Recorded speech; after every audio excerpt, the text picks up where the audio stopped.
আসসালামু আলাইকুম রহমতুল্লাহ। আজকের এই লাইভ ক্লাসে আপনাদের সবাইকে স্বাগত জানাচ্ছি। আমাদের আজকের লাইভ ক্লাসের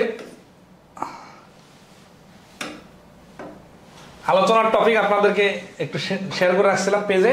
আবার বলি, রিসেন্ট পরীক্ষার গুরুত্বপূর্ণ প্রশ্ন সমাধান। এখানে আমরা গত ক্লাসগুলোতে দেখাইছিলাম যে সংখ্যার ম্যাজিক, মানে সংখ্যা নিয়ে ভাবতে পারলে কিভাবে দ্রুত উত্তর পাওয়া যায়। তো এই জিনিসটা আমরা আজকে 2024 সালের রিসেন্ট কিছু প্রশ্নে অ্যাপ্লিকেশন দেখাই দিব। তো মাত্র 8টা প্রশ্ন সমাধান করব, আধা ঘন্টার মতো সময় লাগতে পারে। আপনারা ক্লাসটা শেষ পর্যন্ত দেখলে গত 2 ক্লাসে যারা এই সংখ্যা নিয়ে অনেক আলোচনা কথা শুনছেন আমার, কিন্তু মানে ওইভাবে দেখতে পারেন নাই প্রমাণটা, তারা আজকে সেই প্রমাণটা পেয়ে যাবেন ইনশাআল্লাহ। আচ্ছা, তো আমি শুরুতে শেয়ার করি। দেখেন, আমাদের এখানে রিসেন্ট বিভিন্ন পরীক্ষার প্রশ্ন আছে, এই 1 থেকে শুরু করে মাত্র 8টা প্রশ্ন। এই মাত্র 8টা প্রশ্ন আমরা সমাধান করব, তাও আবার খুব বেশি লেংদি করে না, এই জন্য বেশি সময় লাগবে না। তো এখানে আমরা আজকে বিভিন্ন টপিকের প্রশ্ন নিছি। দেখেন, 1 নম্বর প্রশ্নটা ছিল কি যে আরিফ বার্ষিক 6.5% হারে 9,000 টাকা ব্যাংকে জমা রাখলো, সুদের হার বেড়ে 12% হলে আরিফ 1 বছরের সুদ হিসেবে কত টাকা বেশি পাবে। 2 নম্বর হচ্ছে ঘন্টায় 2 কিলোমিটার গতি বৃদ্ধি করায় 36 কিলোমিটার পথ অতিক্রম করতে 3 ঘন্টা সময় কম লাগে, বৃদ্ধির পূর্বে গতি কত কিলোমিটার ছিল। এই ধরনের প্রশ্নগুলোতে গতানুগতিক সমাধান করতে গেলে যেই সময় লাগে, সেই সময়গুলোকে কিভাবে সামারাইজ করে শুধুমাত্র সংখ্যা নিয়ে খেলতে পারার আইডিয়ার উপর ভিত্তি করে কয়েক সেকেন্ডে উত্তর বলা যায়, যেখানে কোনো সূত্র লাগবে না, কোনো সমীকরণ লাগবে না, যা শুধু ডিজিট নিয়ে ভাবতে পারলে আনসার চলে আসবে। এবং এই প্রশ্নগুলো যে আমরা সমাধান করে দিব, এগুলো কিন্তু আমাদের বানানো ইজি প্রশ্ন না, এই 24 সালের প্রশ্নই সবগুলাই কিন্তু। আচ্ছা, তো গত ক্লাসগুলোতে আমরা দেখাইছিলাম যে সংখ্যা নিয়ে কিভাবে ম্যাজিক্যালি চিন্তা করা যায়। আর জবের পরীক্ষায় যারা জুনিয়র আছেন তারা আসলে ওইভাবে ফিল করতে পারেন না হয়তো, কিন্তু যারা সিনিয়র আছেন, নিয়মিত পরীক্ষা দিচ্ছেন, তারা কিন্তু জানেন যে পরীক্ষার হলে টাইম মেনটেন করাটা খুবই ইম্পর্টেন্ট। আর সব থেকে বেশি টাইম নষ্ট করে সেই টপিকটা হচ্ছে, সেই সাবজেক্টটা হচ্ছে ম্যাথ। তো যেহেতু এখানে সব থেকে বেশি সময় নষ্ট হয়, আমরা এই ম্যাথকেই সাইজ করব যাতে ম্যাথে আমাদের সময় বেশি নষ্ট না হয়। ঠিক আছে, তো আসি আমরা দেখি এখানে প্রথম প্রশ্নটা একটু সমাধান করি। হ্যাঁ, 1 নম্বর প্রশ্নটা দেখেন। 1 নম্বর প্রশ্ন বলতেছে যে, আচ্ছা আপনারা কি স্ক্রিনে সুন্দরভাবে লেখাটা পড়তে পারতেছেন? একটু সুবিধা অসুবিধা আমাদের সাথে শেয়ার করবেন, তাহলে আমরা সলভ করে নিব।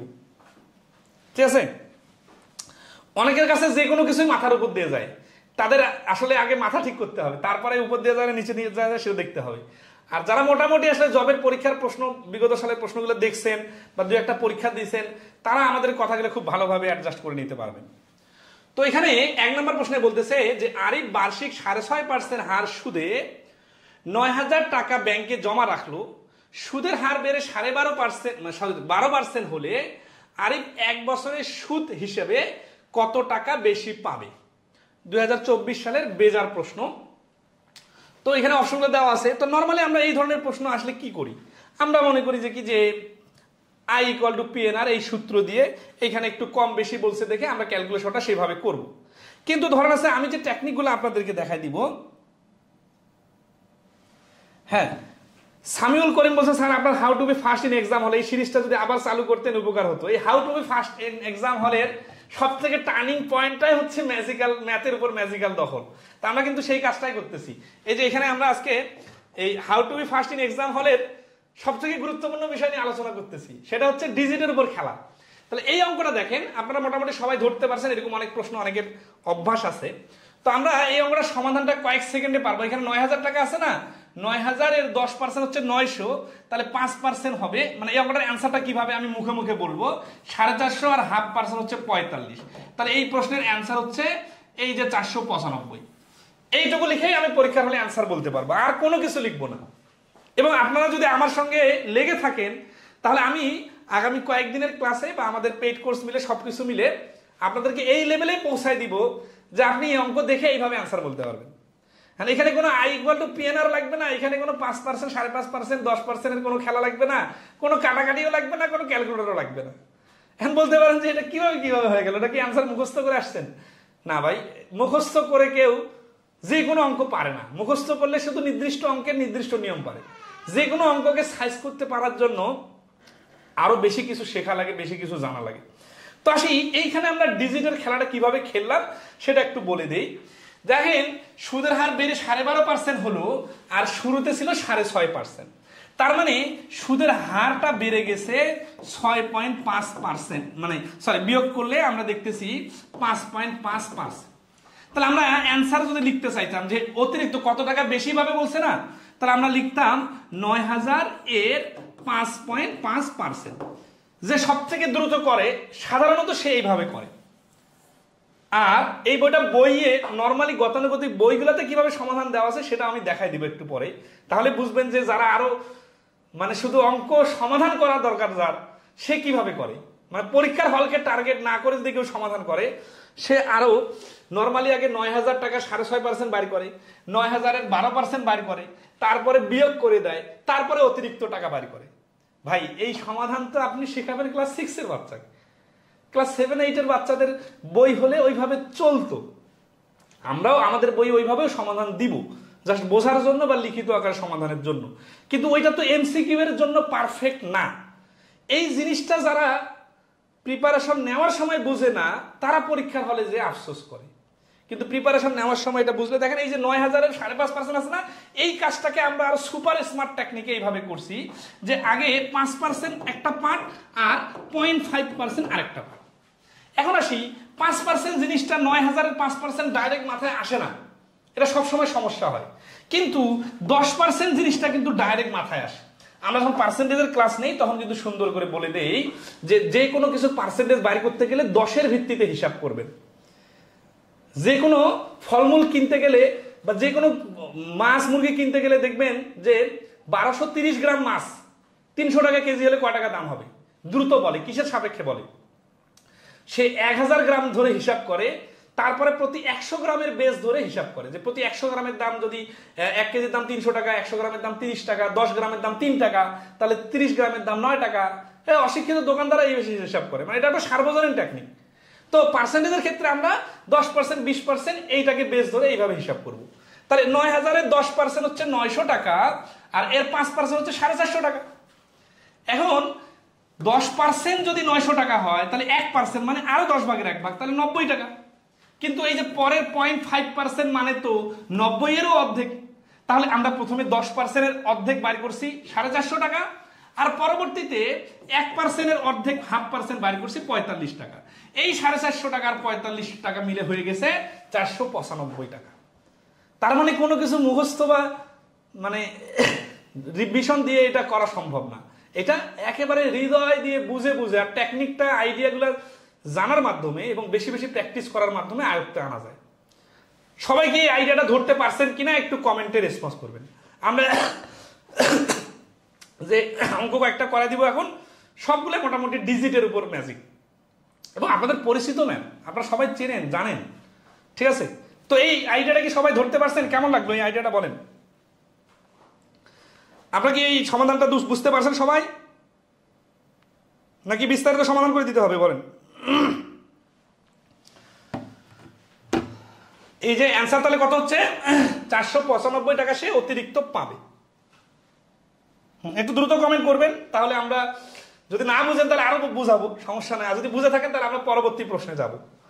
আমরা কি বুঝতে পারি এটা? দেখি একটু কমেন্ট। বুঝে নাই এমডি আলামিন, ওকে, কোন পয়েন্টে বুঝে নাই? অমলিন বলছেন বুঝছি, হোম গাজী। তো আসি যে এখানে আসলে আমরা যেটা করছি যে আগে ছিল 6.5% সুদের হার, আর এইটা সুদের হারটা বেড়ে হয়ে গেল 12%। তাহলে মোটে বাড়লো 5.5%। তাহলে অতিরিক্ত টাকা হবে এই যে তার আসলের উপর যে যতটুকু সুদের হার বাড়ছে এই টাকাটাই হচ্ছে সে অতিরিক্ত পাবে। তাহলে এই জন্য আমরা লিখবো 9000 এর 5.5%। এই পর্যন্ত আসা যদি কেউ বুঝেন তাহলে তারপরের কাজটা তো বুঝে যাওয়ার কথা, তাই না? আচ্ছা, রেজাউল ইসলাম বলছেন আপনার আইডিয়াগুলো কত গুরুত্বপূর্ণ, পরীক্ষার হলে গেলে হারে হারে টের পাওয়া যায়। কৃতজ্ঞ স্যার। ওকে, তাহলে দেখেন এটা কিন্তু একটা আইডিয়া না, এই আইডিয়াটাই আপনি অনেক প্রশ্নে অনেকভাবে কাজে লাগাইতে পারবেন। এবং আপনারা হয়তো দেখবেন যে কিছুদিন পরে অনেক বইয়ে অনেক ক্লাসে এই আইডিয়াগুলো শেয়ার করা হচ্ছে।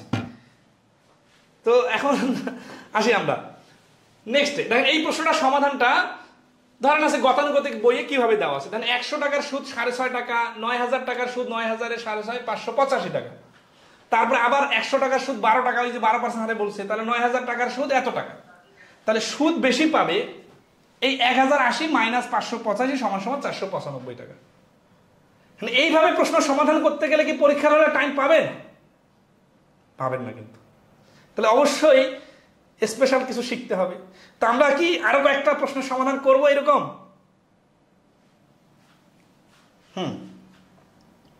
আচ্ছা, তাহলে আমরা পরবর্তী প্রশ্নে যাই। আসি 2 নম্বর প্রশ্নটা। দেখেন এটা গতিবেগের প্রশ্ন, রাজুকের পরীক্ষা আসছে 2024 সালে, ঠিক আছে? তো বলতেছে কি যে ঘন্টায় 2 কিলোমিটার গতি বৃদ্ধি করায় 36 কিলোমিটার পথ অতিক্রম করতে 3 ঘন্টা সময় কম লাগে। বৃদ্ধির পূর্বে গতি কত কিলোমিটার ছিল? তাহলে ঘন্টায় 2 কিলোমিটার গতি বৃদ্ধি করায় 36 কিলোমিটার পথ অতিক্রম করতে 3 ঘন্টা সময় কম লাগে। তার মানে আগে যে সময় ছিল তার থেকে কি হলো, 3 ঘন্টা সময় কম লাগলো। বৃদ্ধির পূর্বে গতি কত ছিল, অর্থাৎ শুরুতে গতি কত ছিল। এই প্রশ্নটা নরমালি সমাধান আমরা কিভাবে করি এটা একটু দেখাই দেই। দেখেন এই যে সমাধান, মনে করি বৃদ্ধির পূর্বে গতি ছিল x কিলোমিটার, তাহলে শর্ত মতে 36/x মাইনাস, মানে এটা হচ্ছে প্রথমে লাগা সময়, মাইনাস যখন গতিবেগ বৃদ্ধি করলো 2 কিলোমিটার তখন লাগা সময়, আর এই 2 সময়ের ডিফারেন্স 3। এখন দেখেন এইভাবে যখন আমি লিখে ফেললাম মনে করলাম যে অঙ্কের পেরে গেছি, কিন্তু এইভাবে যে লিখবেন সে কিন্তু পরীক্ষার হলে ফেসে যাবেন। ফেসে যাবেন মানে কি, যে এই প্রশ্নটার উত্তর বাইর করতে আপনার 1 মিনিটের আগে তো হবেই না, 2-3 মিনিটও লেগে যেতে পারে। আবার ভুল করলে মাইনাস ফিগারের অ্যান্সার চলে আসতে পারে। তার মানে আপনি যদি অঙ্কটাকে ভিতর থেকে ফিল না করেন, এই শুধু সমীকরণ শিখেন আর মনে করেন আপনি অঙ্ক পারতেছেন, তাহলে আপনার এই সমস্যাটা হওয়াটাই স্বাভাবিক যদি আপনি ওভার কনফিডেন্স হয়ে যান। দেখেন এইভাবে পরবর্তীতে x আর x+2 এর লসাগু, ঠিক আছে? তারপর হচ্ছে এই যে x², তারপর এখানে আসলো এই যে 3x² + 6x, এখনো কিন্তু শেষ হয় নাই, ঠিক আছে? এই যে ধরেন আছে এখানে আসলো, তারপরে কাটাকাটি করলাম উভয় পক্ষকে 3 দ্বারা, তারপর হচ্ছে মিডল টার্ম আসলো, মিডল টার্ম করলাম, আবার 2টা অ্যান্সার আসলো, নেগেটিভ অ্যান্সার আসার কারণে এটা নেওয়া যাবে না, তাহলে x এর মান 4 আসে। তাহলে কারণ গতি ঋণাত্মক হতে পারে না, তাহলে বৃদ্ধির পূর্বে গতি ছিল 4 কিলোমিটার। এই বন্ধু ঠিক আছে, রিটেনে চলবে, এগুলা বাসায় প্র্যাকটিস করার জন্য চলবে, কিন্তু এমসিকিউ পরীক্ষার হলে বসে এই সমাধান যে মাথায় নিয়ে যাবেন তাকে আর সময় মেনটেন করতে হবে না, সে 4টা অঙ্কের সময় এই অঙ্কে খেয়ে ফেলবেন। তাহলে অবশ্যই আমাদের বিকল্প সমাধান শেখা দরকার। এবং এই বিকল্প সমাধান মানে প্রত্যেকটা অঙ্কের জন্য কি এক একটা করে নতুন নিয়ম না। আমরা যে বলছিলাম গত ক্লাসে বা তারও আগের ক্লাসে, আমাদের পেজে আছে, আপনারা একটু দেখে নেবেন, যে ডিজিটের ম্যাজিকের মাধ্যমে এই অঙ্কগুলো সেকেন্ডে সেকেন্ডে বলা যায়। তাহলে এখানে কোন ডিজিটের ম্যাজিক আমাদের মাথায় খেলতে হবে? এইখানে হচ্ছে এই 36 কিলোমিটার ডিজিটটাকে আমরা খেলবো। কিন্তু এই শুধু ম্যাজিক ডিজিট নিয়ে খেলতে পারলেই হবে না কিন্তু, ঠিক আছে? সেটা হচ্ছে যে আপনার গতানুগতিক নিয়মটা কিন্তু জানা থাকতে হবে, না হলে কিন্তু আপনি সমন্বয় করতে পারবেন না, ঠিক আছে না? সেটা কি? সেটা হচ্ছে যে এইখানে ধরেন একটা প্র্যাকটিক্যালে আসি, এটা একটা ডিস্টেন্স, এটা কত 36 কিলোমিটার। এইখানে আমার একটা গতি ছিল, কত গতি ছিল জানি না। আবার এই পরবর্তীতে ওই 36 কিলোমিটার ডিস্টেন্সে আছে, কিন্তু এবার আগে যে গতিটা ছিল ওর থেকে 2 কিলোমিটার গতি বাড়াই দিলাম। তাহলে এইখানে আমার একটা সময় লাগছে আর এইখানেও আমার একটা সময় লাগছে। এই 2 সময়ের মাঝখানে যে ডিফারেন্সটা, এই ডিফারেন্সটা হচ্ছে 3 ঘন্টা। এখন কখন সময় বেশি লাগছে কখন কম লাগছে, একবার বিষয়গুলো প্র্যাকটিক্যালি ফিল করতে হবে। যে যখন নর্মাল গতিবেগে যাচ্ছিল, এরকম হয় না প্র্যাকটিক্যালি, আপনি বলেন তো যে আপনি আপনার বাড়ি থেকে ভার্সিটি যাচ্ছেন বা একটা বাসায় যাচ্ছেন, সেখানে আপনি একটা নর্মাল গতি যাচ্ছেন, এখন আপনার গাড়িটা অনেক জোরে ছাড়লো, তাহলে আপনি অনেক আগে পৌঁছাবেন না? সেই আগে পৌঁছানোর সময়টা হচ্ছে 3 ঘন্টা। তার মানে এই জিনিসটা কিন্তু আমাদের এখানে যদি x দেয় আর এখানে x+2 দেয়, এখানে যদি মাইনাস চিহ্ন দেয়, তাহলে এটাই কিন্তু আমাদের সমীকরণের মনে ছিল। সমীকরণ যখন সাজাইছিলাম তখন কিন্তু এই কাজটাই করছি, এই লজিক নিয়ে খেলছি। বাট আমরা যখন কয়েকবার সমীকরণের অঙ্ক অনেকগুলো করতে করতে একটা লেভেলে চলে আসবো, তখন আমরা চিন্তা করবো যে একটু সমীকরণ বাদে কিভাবে চিন্তা করা যায়। তাহলে আসি, আমরা দেখি যে 36কে আমরা এই এক্স মনে করি নাই, এটা যে কোনো একটা অজানা সংখ্যা দিয়ে ভাগ করব, ভাগ করলে একটা ভাগফল আসবে। আবার যে অজানা সংখ্যাটা নিলাম ওই সংখ্যা থেকে 2 বেশি নিব, তাহলে এটা দিয়ে 36কে ভাগ করব। তাহলে আমরা এখন দেখি তো 36কে কোন কোন সংখ্যা দিয়ে ভাগ করা যায়। সরি, এই 36কে তো উৎপাদকের মতো ভাঙতেই হবে, শেষে যে মিডল টার্ম করছি না ওইখানে কিন্তু ডাইরেক্ট আসে না, ওইখানে কিন্তু উৎপাদকের মতো ভাঙছে। তো 36কে কোন সংখ্যা দিয়ে ভাগ করলে একটা অ্যান্সার আসবে, আবার তার থেকে 2 বেশি ওই সংখ্যাটা দিয়ে ভাগ করা যাবে, সেটা কি? 36-এর উৎপাদকগুলো যদি আমি আপনার ভেঙে চুরে দেখাই, ভাজক সংখ্যা যদি বাড়ি করি, 36কে ভাগ করা যায় 1 দিয়ে, 2 দিয়ে, 3 দিয়ে, 4 দিয়ে। আপনাদের বোঝার জন্য সবগুলো লিখতেছে, আমি যখন বুঝে যাবো তখন তো আমি শুধু আমার যেটা দরকার সেটা দিব। 4 দিয়ে, 6 দিয়ে, 9 দিয়ে, 12 দিয়ে, আর 18 দিয়ে, আর 36 দিয়ে। এগুলো হচ্ছে 36-এর ভাজক, এগুলো দিয়ে 36কে ভাগ করা যায়। এইখানে দেখেন শুধুমাত্র 4 আর 6 আছে, যে এইখানে যদি একটা সংখ্যা নেই তার থেকে 2 বেশি এই যে 6, অথবা 2 আর 4 এই দুইটার মধ্যে যে কোনো একটা হতে পারে। কারণ কি? কারণ 36কে এই সংখ্যাটা দিয়েও ভাগ করা যায়, আবার এর থেকে 2 বেশি নিলেও ভাগ করা যায়। তাহলে এখানে যদি আমি বলি যে 9 নিচে শুরুতে, তাহলে হবে 9 দিয়ে 36কে ভাগ করা যাচ্ছে, ওকে ডান। কিন্তু 9 এর সঙ্গে 2 যোগ করে তো 11 হচ্ছে, 36কে ভাগ করা যাচ্ছে না। প্রাইমারি অবস্থায় কথাগুলো বলতেছি দেখে মনে হচ্ছে এগুলো তো মাথায় আসবে না, কিন্তু যখন আপনি ডিজিটগুলো নিয়ে একটু রিসার্চ করবেন তখন কিন্তু আসবে, এবং এতগুলো লিখতে হবে না, তখন সঠিকটাই আসবে।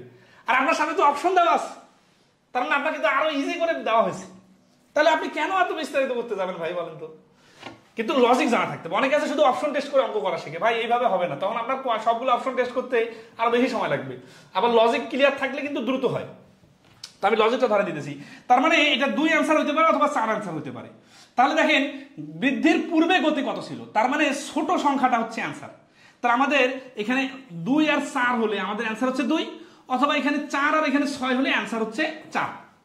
এখন কেন এই 3টা সংখ্যা নিয়ে খেলতেছি? কারণ আমাদের 2 সংখ্যার এই সংখ্যার মধ্যে ডিফারেন্স হইতে হবে 2। তাহলে এখানে 2টা সংখ্যার মধ্যে ডিফারেন্স 2 আছে, শুধুমাত্র 2 4 অথবা 4 6। আচ্ছা বলেন তো এখানে কোনোভাবে 6 অ্যান্সার হওয়ার সুযোগ আছে? উল্টাপাল্টা যারা ভাববেন তারা 6 অ্যান্সার দিতে পারেন। কারণ কি? কারণ 6 অ্যান্সার হচ্ছে যে পরবর্তী গতিটা 6, কিন্তু এখানে তো বলছে বৃদ্ধির আগে গতি কত ছিল, তাহলে 6 তো অ্যান্সার হওয়ার কোনোভাবে সুযোগ নাই। যদিও 4 6 নেই, তাহলে অ্যান্সার কিন্তু 4 হয়, মানে বৃদ্ধির আগে গতিটা কত ছিল। তাহলে আমরা দেখতেছি যে 4 দিয়ে 36কে ভাগ করলে, দেখেন 4 দিয়ে 36কে ভাগ করলে হচ্ছে 9, আর এই 36কে 4 এর থেকে 2 বেশি 6 দিয়ে ভাগ করলে হচ্ছে 12। এই 9 আর 12 ডিফারেন্স হচ্ছে 3 ঘন্টা, মানে 3 ঘন্টা বেশি লাগে বলছে না। স্পিড বাড়াইলে, সরি 6 দিয়ে 36 ভাগ করলে তো 6, হ্যাঁ 3 ঘন্টা কম লাগতেছে, হ্যাঁ 3 ঘন্টা সময় কম লাগছে, তাহলে এইটা তো বলা আছে। তাহলে এই 4 আর 6 নিয়ে যেহেতু মিলে গেছে, তাহলে আমাদের অ্যান্সার হচ্ছে 4। তাহলে এখানে কি খেলাটা খেললাম? 36 নিয়ে খেললাম। 36 নিয়ে খেলা কোনো ব্যাপার, সবাই খেলতে পারে, কারণ 36 তো খুব ইজি একটা সংখ্যা। কিন্তু এইভাবে যারা ভাবেন না তারা তো গতানুগতিক সমাধানে যান। তো এই যে গতানুগতিক সমাধান আর ডিজিট নিয়ে খেলার সমাধানের মধ্যে ডিফারেন্স, এবং এইখানে যে টাইমের গ্যাপটা হবে, যে আপনার নর্মালি সমাধান করতে গেলে যে সময় লাগতেছে, তার থেকে ডিজিট নিয়ে কাজ করলে যত কম সময়ের মধ্যে অ্যান্সার বাইর হচ্ছে, এটা আপনি অন্য যে কারো থেকে অনেক আগায় থাকবেন না? অবশ্যই আগায় থাকবেন। তো সবাই কি ক্লিয়ার কিনা বলেন? এই 2 নম্বর প্রশ্নের সমাধানটা কি সবাই ক্লিয়ারলি বুঝতে পারছেন? আমাদের বইয়ে শুধুমাত্র দেখবেন, বাজারে তো অনেক বই আছে, আমাদের বইয়ে শুধুমাত্র দেখবেন যে এই প্রশ্ন সমাধান বা এই রকম যত প্রশ্ন আছে, সেটা বেসিক ম্যাথ বলেন, অ্যাডভান্স ম্যাথ বলেন, ব্যাংক ম্যাথ, এমসিকিউ বলেন, সেখানে এইভাবে সুন্দর করে 36কে 4 আর 6 দিয়ে ভাগ করা আছে। সুন্দর করে বলা আছে 4 গুণন 9, তারপরে বলা আছে 6 গুণন 6, এইখানে ডিফারেন্স 3, এইখানে ডিফারেন্স 2, এই 2 আর 3 ডিফারেন্সটাই এইখানে সুন্দর করে বলা আছে, চিত্র আট করে দেওয়া আছে, এবং বেসিকটা আগে ক্লিয়ার করে দেওয়া আছে যে এই শর্টকাটটা কিভাবে হয়। এই 36 4 আর 9 গুণ করলে 36 হয়, আবার 6 আর 6 গুণ করলে 36 হয়। 4 যখন গতি, তখন এখানে সুন্দর করে আবার বক্সে লেখা আছে গতি। আমাদের বইয়ে কিন্তু দেখবেন সুন্দর করে লেখা আছে। ভাই এইগুলা জিনিস এমনি এমনি আসে নাই, কোথা থেকে কপি করে পেস্ট করে দেই নাই, অনেক সময় শ্রম দিয়ে দিয়ে দিয়ে দিয়ে একেবারে সুন্দর করে প্রেজেন্টেশন। দেখবেন যে অনেকেই খাবার প্রেজেন্টেশন করে, কিন্তু অনেকের প্রেজেন্টেশন বেস্ট হয়। তা আমরা আসলে প্রেজেন্টেশনটা এত সুন্দর করে করছি, আইডিয়া আমরা সব বানাই নাই, কোথাও না কোথাও থেকে বিভিন্ন অ্যাঙ্গেল থেকে পাইছি।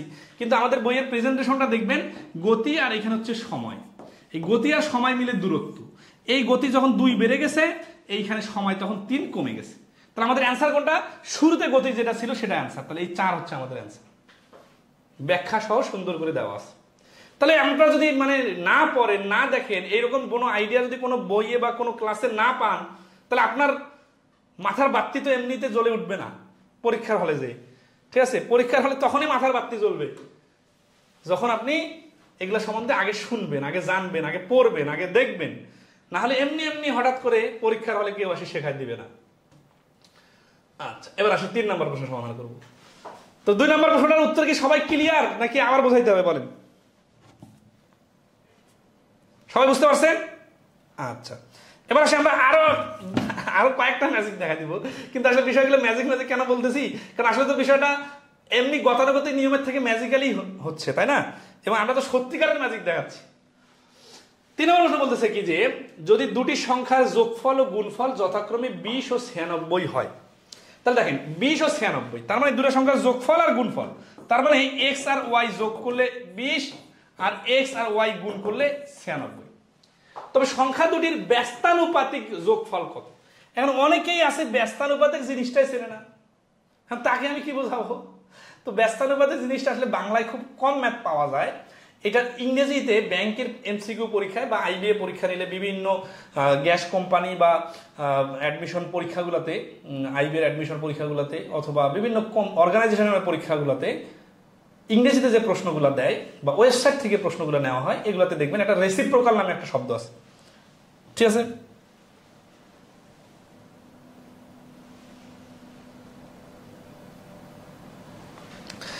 আমি আজকে এই পড়াটা পড়াচ্ছি যারা একেবারে বই শুরু করতেছে ওদের জন্য না, তো আপনারা কি মানে সবকিছুতেই বিষয়টাকে নেগেটিভ ভাবে চিন্তা করতে হবে কেন? বিষয়টা এইভাবে যদি বলেন যে সামনে শুক্রবার যে পরীক্ষা দিতে যাবে তার জন্য আজকে ক্লাসটা নিতেছি, অথবা মানে মানে ব্যাপারটা হচ্ছে যে অনেকবার যে পরীক্ষা দিতে আছে কিন্তু তার টাইম সেভ হচ্ছে না, অনেকে আছে টিউশনই করায়, ম্যাথ পারে কিন্তু সময় বেশি লাগে, তার জন্য আজকের ক্লাস। এখন আমি দিতেছি একজনকে ওষুধ, আপনি বলতেছেন এই ওষুধ দিয়ে জ্বর সারবে, কিন্তু তো ব্যথা তো সারবে না, ভাই আমি তো ব্যথার ওষুধে দেই না, আমি তো জ্বরের ওষুধ দিছি, আপনি জ্বর সারবে কিনা এটা দেখেন। তো এই যে একজন বলতেছেন যে যারা দুর্বল তাদের মাথার উপর দিয়ে যাবে, আমি তো আজকের ক্লাসের নাম প্রি বেসিকের ক্লাস দেই নাই। আর আজকের ক্লাসটা তো যারা কেবল বই ধরে পড়া শুরু করতেছে ওদের জন্য না, কিন্তু ওদেরকে একটা টার্গেট দেখাই দিতেছি যে আপনারা এই টার্গেটেই নিজেকে প্রিপেয়ার করবেন, ঠিক আছে? যাদের বয়স 30 বছর 32 বছর পার হয়ে গেছে, এই গতকাল একজন পরীক্ষা ফোন দিছে যে স্যার আমি তো ওই কয়েকটা আবেদন করে রাখছি, এটা আমার লাস্ট, আমি কি করব? আমার তো ম্যাথ মোটামুটি পারি কিন্তু পরীক্ষার হলে টাইম সেভ হয় না, তাদের জন্য এগুলো ক্লাস, ঠিক আছে? আচ্ছা, তাহলে রেসিপ্রোকাল ব্যস্তানুপাতিক জিনিসটা কি? ব্যস্তানুপাতিক জিনিস হচ্ছে এক্স যদি হয়, এক্স এর ব্যস্তানুপাত বা রেসিপ্রোকাল হচ্ছে 1/x, মানে ফ্র্যাকশনটা উল্টায় যায়। তাহলে ব্যস্তানুপাতিক যোগফল মানে এই যে আমরা এক্স আর ওয়াই ধরলাম 20, এক্স ওয়াই হচ্ছে 96, আমাদেরকে বাইর করতে হবে 1/x প্লাস 1/y এর মান, ঠিক আছে? আচ্ছা, 1/x 1/1 এর মান মানে হচ্ছে নিচে হচ্ছে এক্স ওয়াই আর উপরে হচ্ছে এক্স প্লাস ওয়াই এর মান, ঠিক আছে? ওয়াই প্লাস এক্স মানে এক্স প্লাস ওয়াই মানে, তার মানে হচ্ছে উপরে হচ্ছে 20 আর নিচে হচ্ছে 96, কাটাকাটি করলে 4×5 20, 4×24 96, এই যে 5/24, এটা তো ডাইরেক্টে আসে গেল, ঠিক আছে? আচ্ছা, এখানে ওইভাবে শর্টকাট লাগবে না, কিন্তু তারপরে দেখেন এই যে যতটুকু লিখলাম না, এটা লেখা ছাড়াও অ্যান্সার করা যায়। কিরকম ধরেন আছে 20, কি কি গুণ করলে 20 হতে পারে? 10 দুগুণা 20, 4×5 20, 20 20, আর এটা কি 8×12 20, আর এইখানে হচ্ছে 8×12 96। তার মানে আপনি যদি ডিজিট নিয়ে একটু ভাবেন, আর এই সংখ্যাগুলো যেহেতু খুব গতানুগতিক সবসময় আপনার চোখের সামনে আসে, আপনি কিন্তু একটু চাইলেই খেলতে পারেন, ঠিক আছে? তাহলে এখানে আমি অনেক কথা আপনাকে বললাম জাস্ট ভুল করার জন্য, কিন্তু আপনি ভুল করবেন, আপনি কিন্তু সঠিকটাই বাইর করে নেবেন, এবং সব থেকে শুরুতে, কারণ আমাদের চোখ মাথা এত ফাস্ট কাজ করে যে এতগুলো ভুলের মধ্যে সব থেকে সঠিক যে 8 আর 12 নিলে 20 হয়, 8 আর 12 96 হয়, এবং দুইটাই চোখ মাথা একসাথে কাজ করতেছে, ঠিক আছে? তো যাই হোক, তাহলে একটা সংখ্যা 8 আর একটা সংখ্যা 12, তার মানে আমাদেরকে 8-এর 1 আর 12-এর 1 যোগ করতে হবে, ঠিক আছে? 12 আর 8-এর লসাগু 24, আর এখানে হচ্ছে যে 8 3 8 24, 12 2 24, 3 আর 2 5। যারা এই সংখ্যা নিয়ে ডিজিটের খেলা খেলতে পারবেন তারা লসাগুর ম্যাজিকও জানবেন, তারা 2-1টা লাইন না লিখে কিভাবে করতে হবে সেটাও শিখতে পারবেন, বাট এটা শেখা লাগবে আর কি, হ্যাঁ? তো যাই হোক, তখন অ্যান্সার হবে কত? 5/24। তাহলে আমরা এই 20 আর 96 নিয়ে একটু ভাবলেই এই XYZ লেখালেখির হাত থেকে বেঁচে যেতে পারি। কথা ঠিক কিনা বলেন? আমি যে কথাটা বললাম এই কথাটা কি ঠিক আছে? তাসকিয়া সুবর্ণা বলছে বেসিক ম্যাথ বাসায় পড়েও প্র্যাকটিস করে 36 সেকেন্ড নয় 18 সেকেন্ডের মধ্যে উত্তর বের করতে পারি, এক কথায় দারুণ। আকরাম খান, ঠিক আছে। অনুকূল ঘোষ বলছেন বেসিক যারা তারা এগুলো ঘোষ বুঝবে না। স্যার আপনি কি খায়রুল ভাইয়ের লেখক? খায়রুল স্যার আমাদের পেজে একটু সময় দেন তাহলেই বুঝতে পারবেন। আচ্ছা সবাই কি এটা বুঝতে পারছেন? আরে আমার স্যার আজকে আমার পোস্টে কমেন্ট করছে, যার কাছে আমি সেই ক্লাস 9-10 ম্যাথ শিখছি। স্যার আপনাকে অসংখ্য ধন্যবাদ, আপনাদের কাছ থেকে ম্যাথ শিখেই তো আজকে আমি এতগুলো বই লিখছি বা এত পড়াচ্ছি আর কি। তো যাই হোক, সবাইকে ক্লিয়ারলি বুঝতে পারছেন না? আচ্ছা, তার মানে এখানে আমাদের মূল ফ্যাক্টরটা কি দাঁড়াইলো, যে এই নর্মাল গতানুগতিক সমাধানে আমরা যেটা করলাম, এটা আমরা যদি ডিজিট নিয়ে একটু খেলতে পারি তাহলে এর থেকে কয়েক গুণ কম সময়ের মধ্যে আমাদের অ্যান্সারটা বাইর হয়ে যাচ্ছে, এবং কোনো কাকতালীয় অ্যান্সার বা লটারি মার্কা অ্যান্সার না, একেবারে 100% সঠিক এবং কারেক্ট এবং কনফিডেন্সের সাথে বলা যাবে এইরকম অ্যান্সার। তাহলে আপনার যারা একেবারে দুর্বল আছেন তারা তো আগে গতানুগতিকটা শিখবেন, কিন্তু এইভাবে 50 বার প্র্যাকটিস করলে তো আপনার স্পিড বাড়বে না। তখন আপনি এই জিনিসটাকে কিভাবে সময় সেভ করা যায় একটা টেকনিক খুঁজবেন। আমি সেই টেকনিকটাই আপনাকে ধরাই দিতেছি, এবং এই টেকনিকগুলো প্রত্যেকটা অঙ্কের জন্য আলাদা আলাদা না, প্রত্যেকটা অঙ্কের জন্য একটা সামারাইজ টেকনিক হচ্ছে, সার্বজনীন টেকনিক হচ্ছে ডিজিট নিয়ে ভাবতে পারা। তো কতটুকু বুঝলেন এই প্রশ্নটা বলেন? 3 নম্বর প্রশ্ন কি সবাই ক্লিয়ার? এই যে আমাদের লিখিত সমাধান এখানে দেওয়া ছিল, ঠিক আছে। আচ্ছা 4 নম্বর প্রশ্নটাতে আপনাদেরকে আমি বুঝাবো নামতার, সেই গতকালকে যে দেখাইছিলাম যে নামতার বিষয়টা কতটা গুরুত্বপূর্ণ। এই যে 221 সংখ্যাটা দেখে আপনাদের কোনো নামতা মাথায় আসতেছে কিনা বলেন তো? আচ্ছা দেখেন 221। আচ্ছা এই অঙ্কটা দেখি একটু।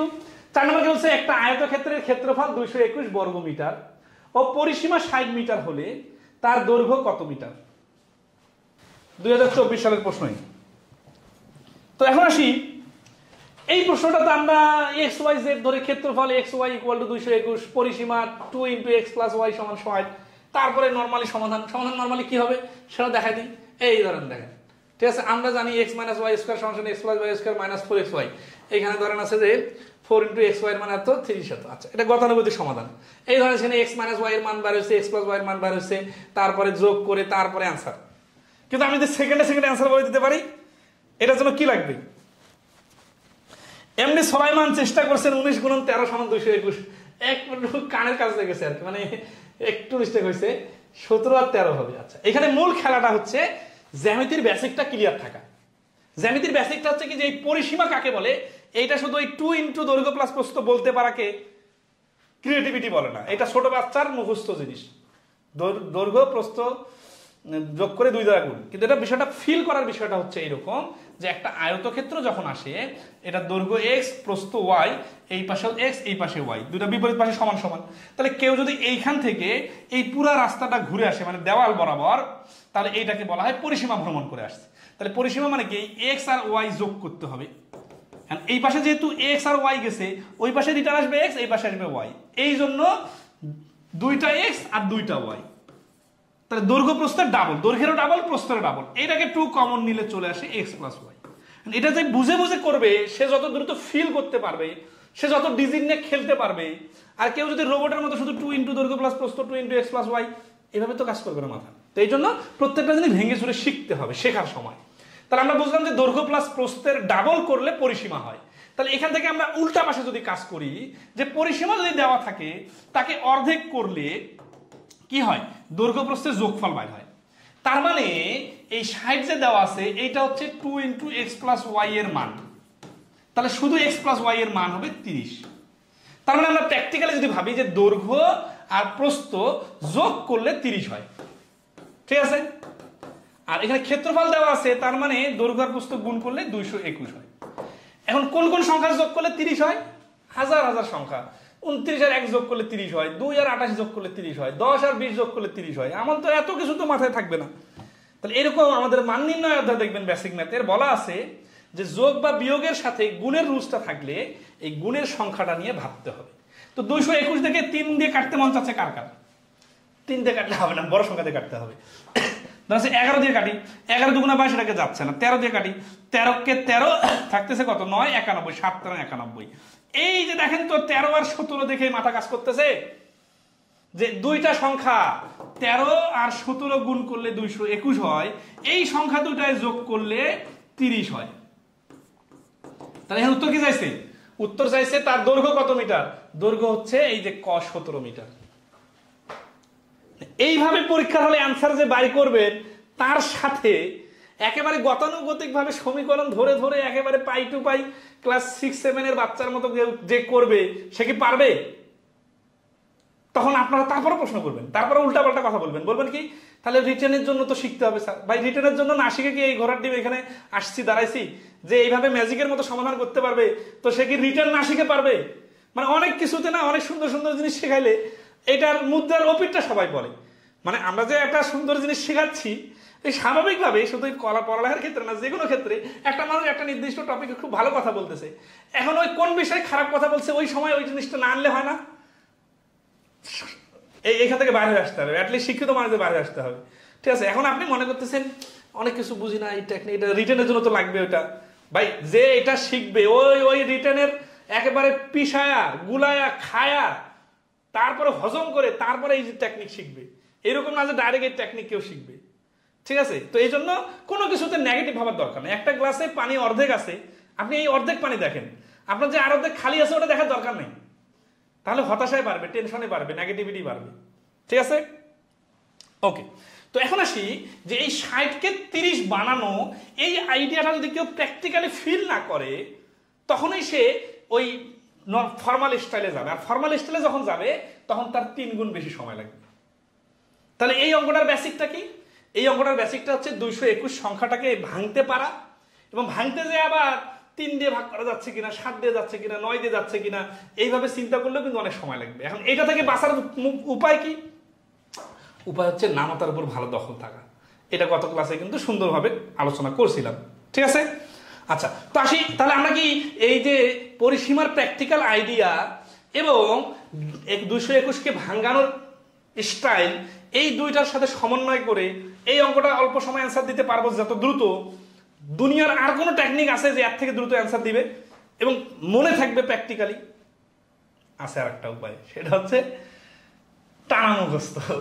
কারণ যে অ্যান্সার মুখস্থ করতে পারে সে অনেক দ্রুত পারবে, কারণ সে তো দেখে অ্যান্সার বলে দিবে, তার সঙ্গে তো পারা যাবে না। কিন্তু মুখস্থ করা ছাড়া যদি কেউ কোনো মানে টেকনিক্যালি অঙ্ক করতে চায়, তাহলে এটা হচ্ছে বেস্ট পলিসি। এবং এটা হচ্ছে যে সার্বজনীন একটা নিয়মের অংশ। মানে এরকম না যে আমরা এই অঙ্কটার জন্য শুধু এই নিয়মটা শিখতেছি, আমরা কিন্তু এই রকমের যত অঙ্ক আছে সবখানে এই আইডিয়াগুলো কাজে লাগাইতে পারবো। তাহলে সবকিছুর গোড়া কোথায়? সবকিছুর গোড়া হচ্ছে ডিজিটের উপর দখল। ঠিক আছে, তো সবাইকে ক্লিয়ার? আচ্ছা, তো সবাই যদি মোটামুটি বুঝতে পারে তাহলে আমরা আসি। এই ম্যাজিককে আমি দুনিয়ার একমাত্র জানি নাকি? আমি তো বলতেছি না, আপনাদের মধ্যে অনেক আছে এর থেকে ভালো জানেন, কিন্তু আমি জাস্ট গুছাই বিষয়গুলো রিপ্রেজেন্ট করতেছি এবং একটা ধারাবাহিকভাবে নিয়ে আসতেছি, এবং যারা জানেন না তাদেরকে এটা জানাই দিতেছি যে এইভাবে ভাবাটা একটা জবের পরীক্ষার হলের জন্য বেস্ট স্টাইল হতে পারে। ঠিক আছে, আচ্ছা। এই যে এটা রিটেন সমাধানটা যাদের দরকার দেখে নেবেন। 5 নম্বর প্রশ্ন দেখেন। RM রাকিব মাহমুদ বলছেন স্যার এটা অসাধারণ ছিল। ইনশাআল্লাহ অসাধারণ কিছু হবে ইনশাআল্লাহ। তো 5 নম্বর দেখেন, বলছে কি কোন সংখ্যার দ্বিগুণের সাথে সংখ্যাটির 1/3 যোগ করলে যোগফল 49 হয়, সংখ্যাটি কত? কি হবে বলেন তো? আমি বলবো? আমি কিন্তু এটা আনসার দেখি নাই বা জানি না, মানে আগে যেটা সমাজগুলো দেখি না, আমি জাস্ট এখানে ক্যালকুলেশন করেই বলতেছি। হ্যাঁ, পুরো জিনিসটার ক্যালকুলেশন করেই বলতেছি যে কিভাবে হচ্ছে। 7 7 49, 7 3 7 21 আছে। তাহলে 5 নম্বর প্রশ্নের আনসার এই ঘ 21। এবং আমি তো পুরো ক্যালকুলেশন করে বললাম, এবং সব ক্যালকুলেশন কিন্তু মুখে মুখে হয়ে গেছে। কেন? কারণ ডিজিটগুলো তো সোজা জিনিস। 7 আর 3 আর 21 49 এগুলো তো হাতের নাগালের ডিজিট। যদি 495 দেওয়া থাকতো আমার মাথাও কাজ করতো না। তা হাতের নাগালের ডিজিট দিয়ে অঙ্ক তো বেশি আসে নাকি? আচ্ছা, তো আসি এই যে অঙ্কটা, এটা কিভাবে হচ্ছে এটা একটু কাজ করব। ঠিক আছে, আচ্ছা। সেটা হচ্ছে যে দেখেন, নর্মালি আমরা যদি এই অঙ্কটা করতে যাই তাহলে কিভাবে করব?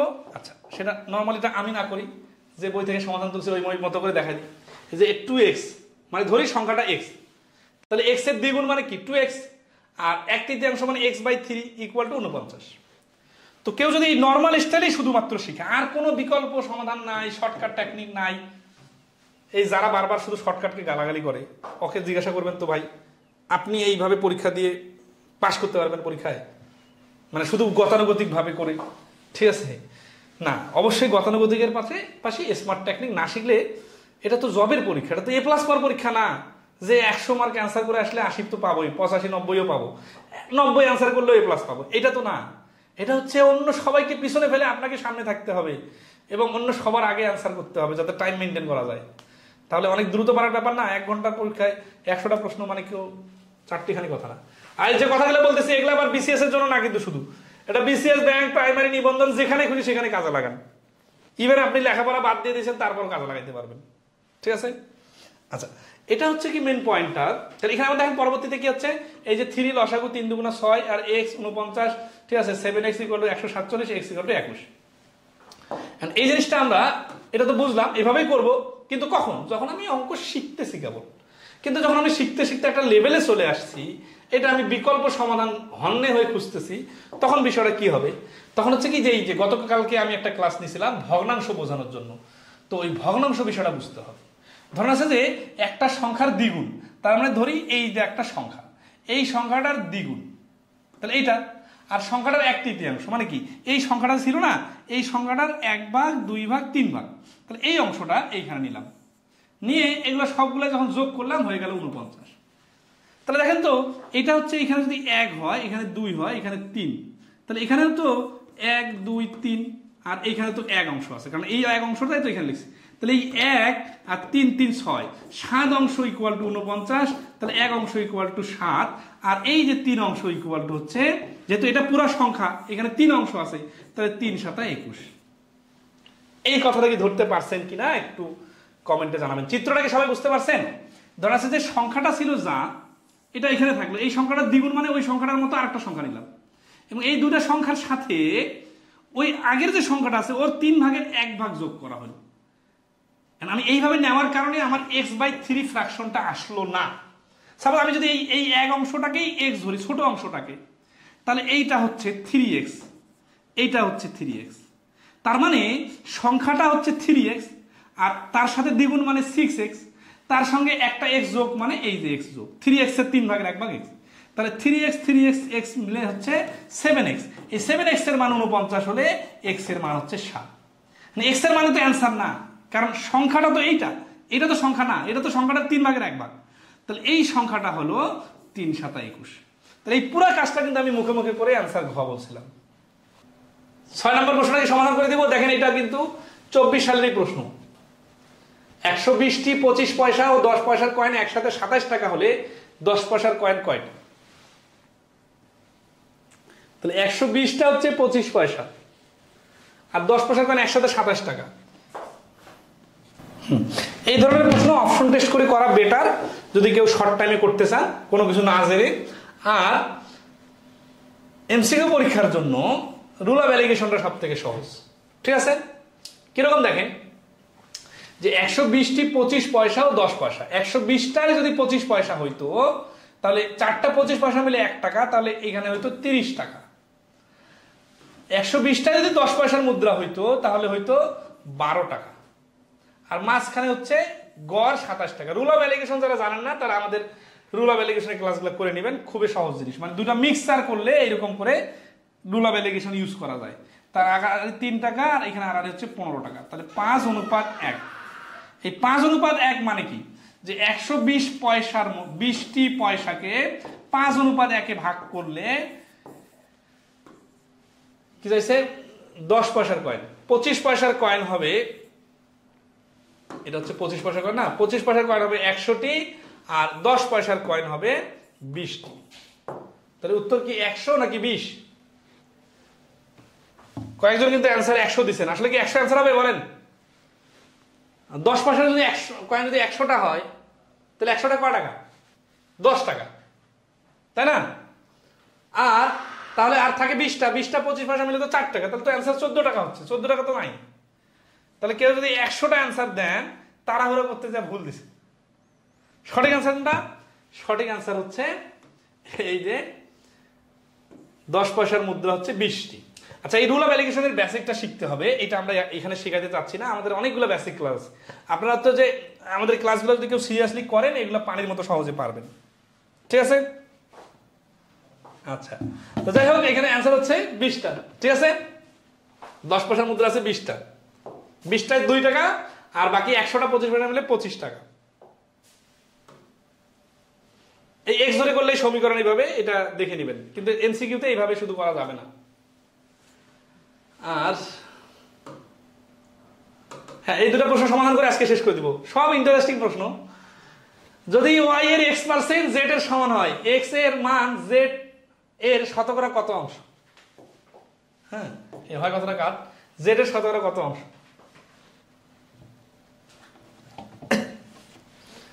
তো এই প্রশ্নটা মানে কত সেকেন্ডে করা যাবে, এইটার আগে আপনাদের দেখাই। বিসিএস এর একটা প্রশ্ন আছে, 10 এর 30%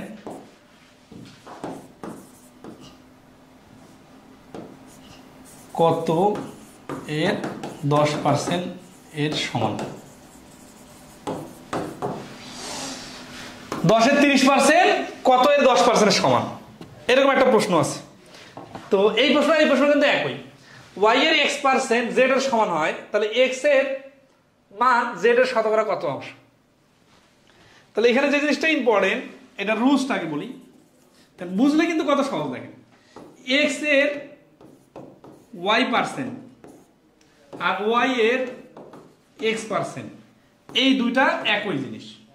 কারণ কি? কারণ এখানে পার্সেন্টেজ আছে, মানে কি এই দুটো তো গুণ অবস্থায়, তার মানে xy/100 এই পাশেও, আর এখানে y আর x এর মানে কি y আর x গুণ, আর পার্সেন্টেজের কারণে 100, দুইটা তো সেম জিনিস, তাই না? তাহলে x এর y% আর y এর x% একই জিনিস বোঝায়। তার মানে এইখানে 10 আর 30 এর মানে তো গুণ অবস্থায় আছে, এখানে পার্সেন্টেজ থাকা মানে নিচে 100, তাহলে এখানে 10% আছে, নিচে 100 তো আছেই, এখানে কি হলে এটা সমান হবে? এই পাশে 30 হলে সমান হবে। তার মানে কত মানে হচ্ছে এটা 30।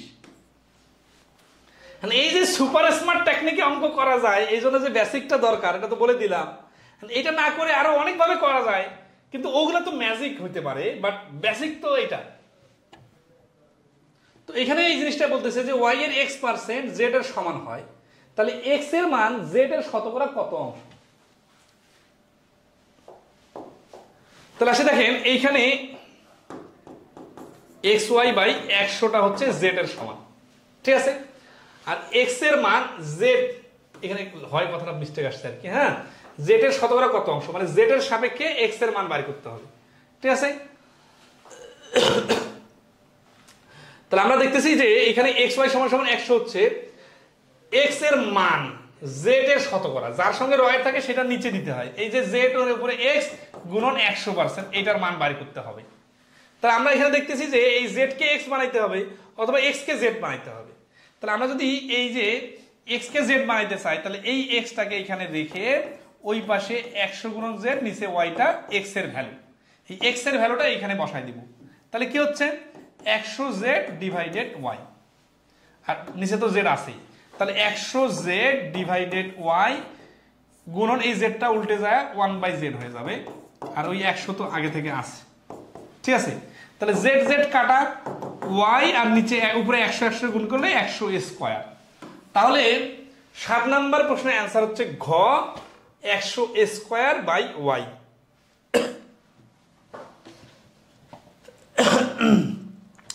এমডি নাজির মন্ডল বলছেন, স্যার আরেকবার বলেন, স্পেসিফিক প্রশ্ন বললে সুবিধা হয়, কোন প্রশ্নটা আবার বলতেছেন?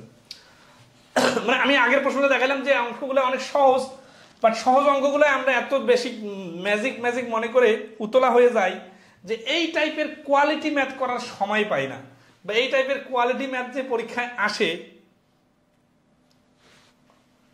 আমরা কিন্তু আপনাকে বুঝি না যে কি বলতেছে, ঠিক আছে? তো এই প্রশ্নটা আরেকবার বলতেছি, দেখেন, যদি y এর x% সমান সমান z এর সমান হয়, তার মানে দেখেন এই যে y এর x% মানে কি? দেখেন y এর x% মানে নিচে একটা 100 না, ইকুয়াল টু z। তাহলে এটা থেকে xy divided 100 equal to z। এখান থেকে আমরা x এর মানটা কেন আনলাম? আমরা x এর মানটা এই জন্য আনলাম যে এই পাশে আমরা এই যে উপরে x নিচে z গুণন 100 এটা বাইর করতে হবে। কারণ কি x এর মান z এর কত শতাংশ? তাহলে জেড এর উপরে এক্স দিলে পারবো আর 100 সাথে গুণ করব। ঠিক আছে, তাহলে আসি পরবর্তীতে কাটাকাটিটা করে নেবেন। ঠিক আছে, আচ্ছা আজকের লাস্ট প্রশ্নটা এই যে এখানে এক্স এর z1 এইভাবে করা আছে, আপনারা দেখে নিতে পারেন। নেক্সট প্রশ্নে আসি।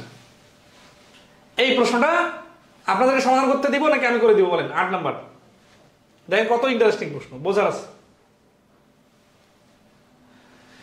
একটা বইয়ের মূল্য একটা কলম ও দুটি পেন্সিলের মূল্যের সমান। একটা কলমের মূল্য 3টি পেন্সিলের মূল্যের সমান। দুটি বইয়ের মূল্য দিয়ে কয়টি পেন্সিল কেনা যাবে? এই টাইপের ঘুরাই ফিরাই প্রশ্ন আসলে কিন্তু মাথা গরম। ঠিক আছে, কারণ এখানে কি বলতেছে, হ্যাঁ মোহাম্মদ ইউনুস সুজন ভাই, আমি কিন্তু রিপিট করে দিছি অলরেডি। হ্যাঁ,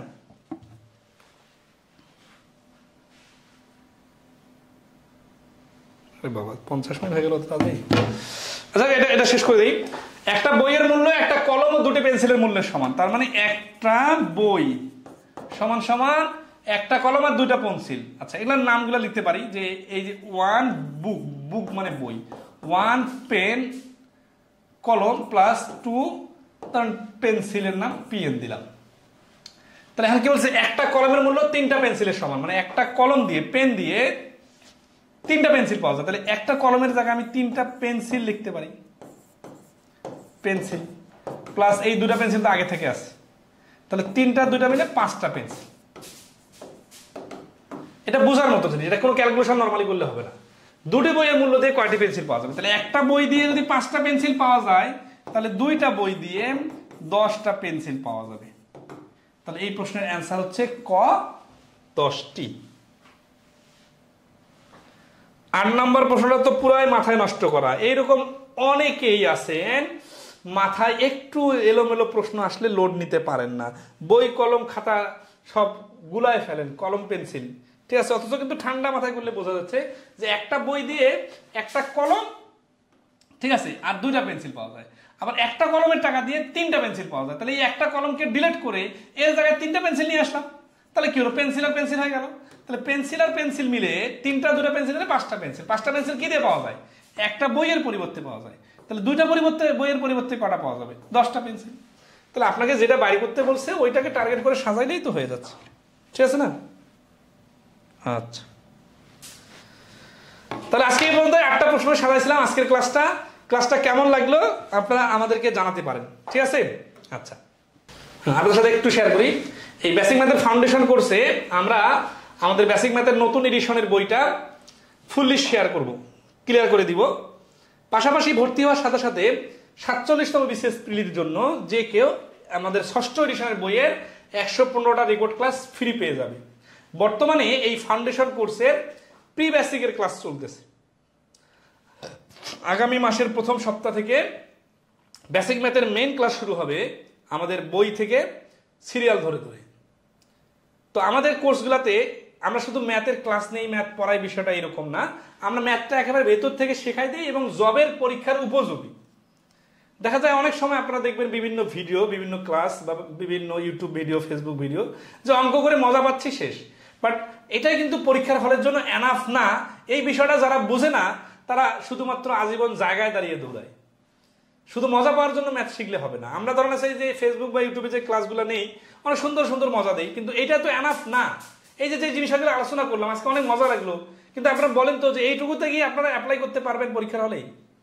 না, এটাকে আরো টপিক ধরে ধরে আপনাকে একই নিয়মে অনেকগুলো অঙ্ক করে করে শিখতে হবে।